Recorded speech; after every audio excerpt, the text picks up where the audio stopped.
Si tu crois qu'il est impossible de trouver de nouveaux clients sans dépenser un franc, tu as tout faux.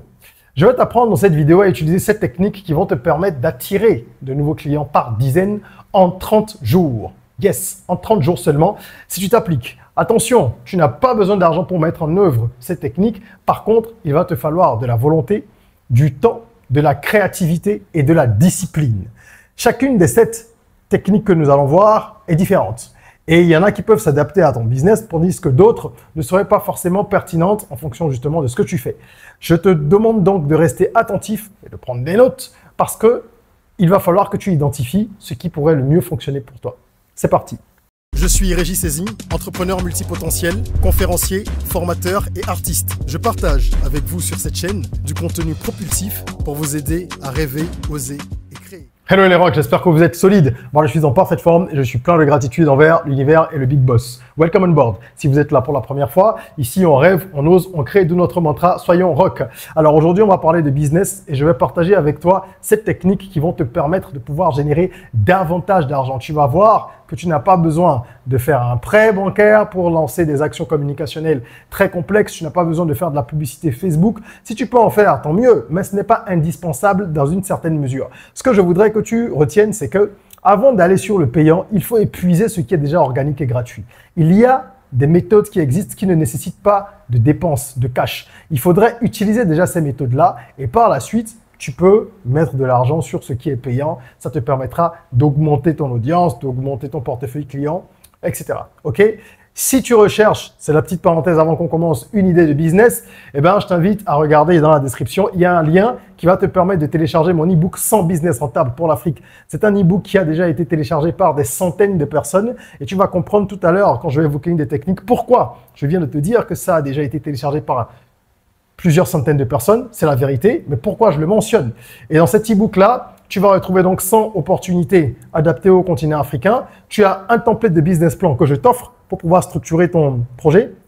Et pour chacune des idées, en plus de la présentation dans l'e-book, tu as une vidéo complémentaire. Est-ce que c'est pas génial ça? En tout cas, pour ceux qui sont décidés à se lancer, c'est une mine d'or cette ressource. Alors, on va démarrer. La première technique, c'est aller sur le terrain.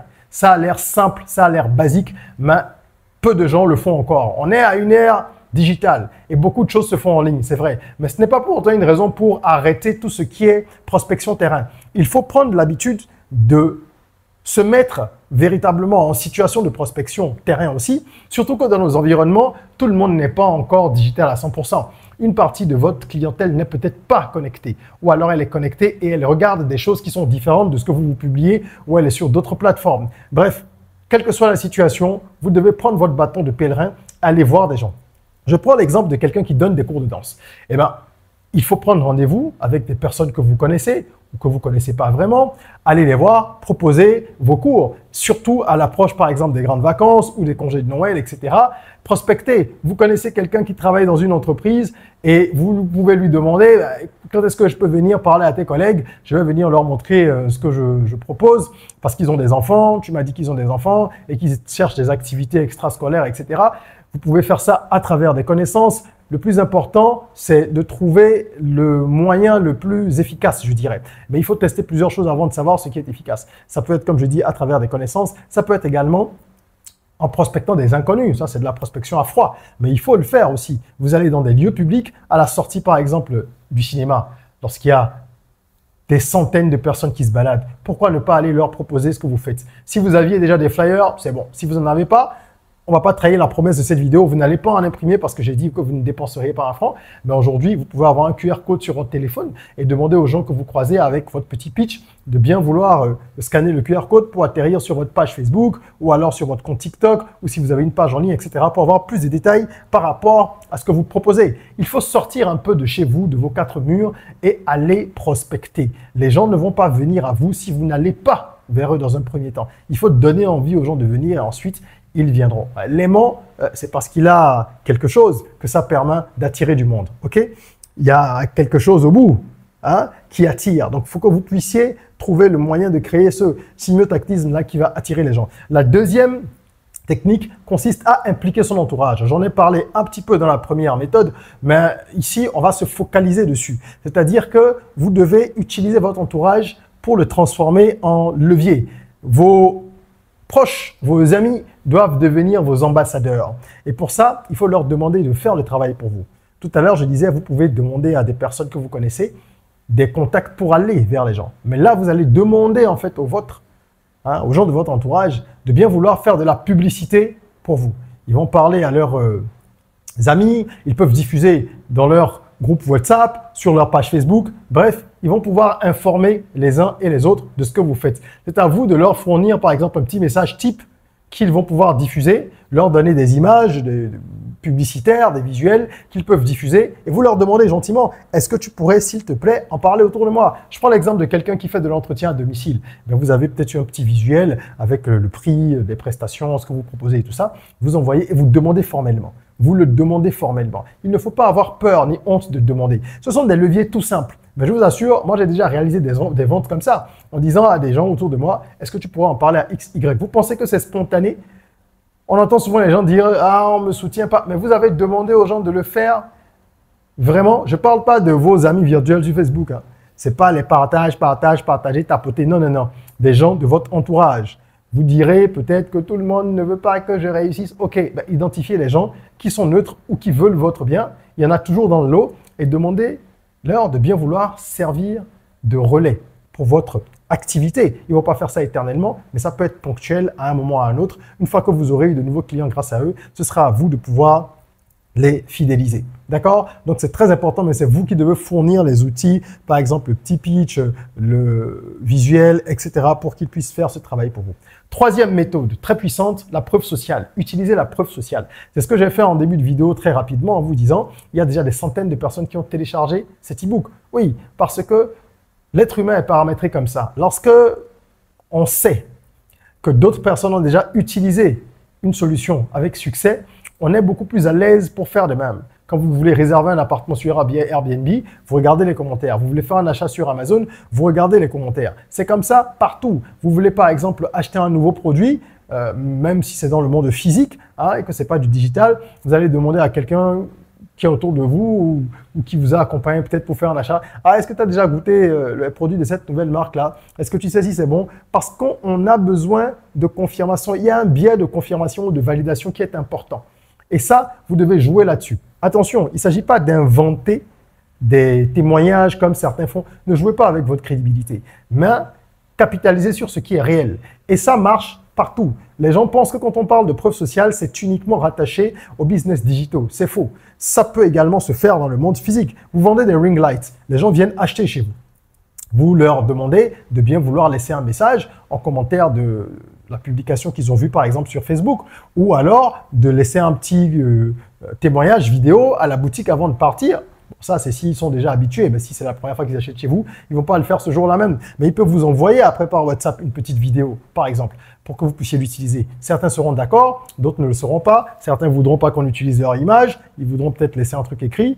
Certains seront à l'aise avec. Bref, c'est à vous de trouver le moyen de les convaincre. Et pour le faire, parfois, une petite incitation, un petit bonus, ce qu'on appelle les incentives, ça peut fonctionner. Vous pouvez accorder moins 5% à quelqu'un pour qu'il puisse partager quelque chose ou alors lui faire un bonus, lui offrir un petit article qui coûte pas cher. En plus, c'est à vous de développer ces stratégies-là parce que les témoignages, vous allez les utiliser. Il ne s'agit pas de les rassembler pour les stocker. Vous devez les utiliser véritablement pour crédibiliser votre travail, votre offre, montrer que vos produits sont de qualité, etc., etc. Voilà comment fonctionne cette méthode. Pour tout ce qui est digital, c'est beaucoup plus facile, vous savez de quoi il s'agit. Si vous vous rendez sur mon site web, que vous regardez sur les différentes pages, qu'il s'agisse du coaching, qu'il s'agisse de mes missions de consultant, qu'il s'agisse des produits que je vends, c'est-à-dire les livres ou des formations ou tout le reste, il y a des témoignages partout, des témoignages institutionnels, d'accord, donc d'entreprises, et des témoignages de particuliers. Donc, c'est des choses qu'on peut vérifier. Il y a des visages, il y a des noms, c'est des gens connus pour certains et ça crédibilise ce que je propose. C'est ce que je vous invite à faire dans votre démarche d'acquisition client. Quatrième méthode, organiser des petites séances de démonstration ou des séances de dégustation. Lorsque vous voyez des gens en ligne faire, par exemple, des lives où ils vont répondre à des questions, eh bien ça, c'est une façon de le faire. Mais je vais vous donner Des exemples encore plus concrets. Prenons un cas physique. Quelqu'un est masseur. Comment est-ce qu'il peut le faire? Comment il peut utiliser ce levier, l'actionner? Il va négocier avec une entreprise pour faire une séance, d'accord, dans ces locaux. Moi, je connais quelqu'un qui l'a fait. Il va dans les locaux, il dit, je suis là pendant 24 ou 48 heures et je masserai 10 personnes. C'est gratuit, hein, pro bono. Mais globalement, qu'est-ce qu'il fait? Il apporte la preuve de son expertise en faisant cette offre gratuite et il est dans une entreprise où il sait que les gens ont les moyens de se payer ses services et qu'ils ont également ce besoin-là parce qu'ils sont tout le temps stressés. Donc, ils ont besoin de réflexologie, massage, tout ce qui peut les détendre. Mais après ces 2 jours-là, il a eu plus d'une vingtaine de clients dont certains sont devenus réguliers et sont avec lui depuis plus de 2 ans. C'est ça en fait. Il faut apprendre, je l'ai déjà dit dans plusieurs vidéos, à donner pour recevoir. Vous devez perdre pour gagner. C'est indispensable. Donc, pour actionner ce levier, il faut trouver le moyen, selon ce que vous proposez, de pouvoir donner quelque chose. Vous donnez, vous faites une démonstration. C'est comme quand on fait une dégustation dans l'agroalimentaire. On dit aux gens, venez goûter, c'est gratuit, toute la journée de samedi, blablabla. Moi, je l'ai fait longtemps quand j'étais dans l'agro. Et ça fonctionne parce que les gens, en partant, ils achètent ou alors plus tard, ils achètent ou au moins ils en parlent. Et ça fait vivre votre marque aussi. C'est super important. Technique numéro 5, créer une communauté. Oui, créer une communauté, soit sur WhatsApp, soit sur Telegram, sur en tout cas une de ces applications-là. Parce que ce sont les applis qui sont les plus simples à utiliser dans nos environnements africains. D'accord? C'est beaucoup plus simple que les newsletters parce qu'en Afrique, newsletters, en tout cas dans les pays d'Afrique subsaharienne, ça ne fonctionne pas beaucoup. Et quand vous allez créer cette communauté sur WhatsApp ou Telegram, il va falloir l'animer. Je ne parle pas des réseaux sociaux, c'est un autre point, on en parlera tout à l'heure. Enfin, je veux dire Facebook, TikTok et tout ça. Là, je parle de WhatsApp ou Telegram. Il ne faut pas créer un groupe uniquement pour poster vos visuels de vente et dire voilà le prix, je t'envoie ça, ça coûte 5 000, on a un promo. Non, vous devez créer une communauté autour de votre activité, autour de votre thème. Si vous êtes un coach sportif par exemple, vous devez donner des astuces tous les jours. Vous avez peut-être une astuce par jour que vous donnez ou vous lancez un challenge. Les gens peuvent être dans le groupe et y participer. Un challenge 30 jours pour perdre 2 kilos, pour affiner sa silhouette, etc. Et ça, c'est gratuit. C'est en donnant, encore une fois, vous voyez, on retrouve le principe du don. Mais là, c'est autour d'une communauté. Et ce qui est différent de la méthode précédente, c'est que vous avez les contacts des gens, vous avez leur numéro de téléphone. Donc, vous allez pouvoir vraiment les travailler au corps pendant longtemps et certains vont cuire tout doucement. Ok? Vous avez vraiment la possibilité de créer cette identité-là. Et c'est ça aussi, travailler sur le branding. C'est ne pas espérer faire de vente dans l'immédiat forcément. Il faut savoir que certaines choses sont beaucoup plus intéressantes sur la durée et en plus de valeur. Donc, vous créez une communauté. Croyez-moi, si vous diffusez 7 messages par semaine de votre groupe et qu'il y en a un seul qui a un message de vente, vous ferez plus de ventes, justement, plus de conversions que si vous avez 6 messages de vente et un message qui apporte de la valeur. Ça ne marche pas comme ça. Vous devez donner de la valeur aux gens. OK? Leur montrer que vous êtes là pour les aider, sincèrement, à atteindre un objectif. Si c'est un produit que vous vendez, le produit aussi a une fonction. Donc, vous pouvez également travailler là-dessus. Il ne s'agit pas de dire, moi, je vends que des téléphones, qu'est-ce que je vais donner comme valeur? Eh bien non, faites des tutos sur les téléphones, faites des comparatifs, parlez des fonctions, montrez que vous êtes un expert. Et vous allez voir que naturellement, quand les gens voudront acheter un téléphone, ils viendront vers qui? Vers vous, tout simplement. Technique numéro 6, elle est assez connue, banale, mais peu de gens l'appliquent. Donc, il était important que je revienne là-dessus. Les actions marketing comme par exemple les offres découvertes ou alors les offres limitées dans le temps, réduction, etc. C'est hyper important. C'est vrai que ça peut paraître plus facile à faire sur du service parce qu'on a des marges importantes lorsqu'on est dans le service. Moi, par exemple, je peux dire que, allez, je vais faire une réduction sur une formation parce que voilà, vous avez déjà de très grosses marges. Sur un produit, c'est plus difficile. Les marges, elles sont déjà connues d'avance et on a moins de marge de manœuvre. Par contre, c'est à vous de savoir que vous avez la possibilité, après avoir fait vos calculs, de peut-être sacrifier entre guillemets 10 produits sur 1000 ou alors 20 sur 1000 et que sur ces produits-là, vous allez faire vraiment un prix cassé et dire que ça va être pour les 10 premiers qui vont acheter le produit, qui aura cette réduction ou alors pour tous ceux qui vont acheter avant telle date, eh bien, vous offrez ceci en plus ou vous faites telle chose. Il faut entretenir votre marque avec justement des actions de ce genre. Vous n'êtes pas Rolls-Royce, vous n'êtes pas Mercedes-Benz pour vous dire que vous n'allez jamais faire de réduction et compagnie. Et encore, là, je simplifie le discours parce qu'en réalité, même les marques de luxe ont des approches de ce genre. Elles font différemment, mais elles offrent par exemple des produits à des personnalités. Ces personnes-là ont les moyens d'acheter leurs produits plus facilement, mais c'est à elles qu'on offre. Pourquoi? Parce que ce sont des sales drivers. C'est des gens qui vont tirer les ventes vers le haut. En utilisant un produit, ben, ça va pousser d'autres à l'utiliser. Bref, tout ceci pour vous dire que vous devez trouver le moyen de créer l'effet d'urgence. Ça, c'est les promos flash, par exemple, les ventes flash, de créer également le sensationnel, de faire parler votre marque au fur et à mesure. Les gens qui vendent, par exemple, qui sont dans la livraison de repas. Et moi, j'en connais, hein, qui, de temps en temps, disent « Allez, aujourd'hui, la box de 10 000, elle va être à 7 500 pour les 10 premiers, etc. » Parce qu'il faut faire entrer du cash, on a besoin de trésor. Il faut savoir lâcher du lest, sinon vous serez le seul perdant en fin de compte. Et je vais finir par ce que vous imaginez ou attendiez peut-être, les réseaux sociaux. Vous devez être omniprésent sur les réseaux sociaux. Omniprésent, omniprésent. Mais je vous conseillerais d'être sur un seul réseau social et de maximiser votre présence. Pourquoi? Parce que quand vous faites de la duplication, ça vous demande plus de temps, ça vous demande plus d'expérience, ça vous demande plus d'argent. Il faut avoir une bonne connaissance, une grosse maîtrise déjà des réseaux sociaux pour être sur plusieurs canaux. Moi, je suis sur plusieurs canaux. Ça fait plus de 10 ans que je suis, 15 ans sur les réseaux sociaux. J'ai été dans le community management. J'ai eu une agence qui gérait les réseaux pour les gens. Donc, je sais ce que c'est, je sais comment ça fonctionne et j'ai une équipe. Donc, je peux me permettre d'être sur plusieurs réseaux sociaux. Mais encore là, Instagram, je suis pas vraiment actif. TikTok non plus. Donc, j'ai quand même 2 réseaux prioritaires.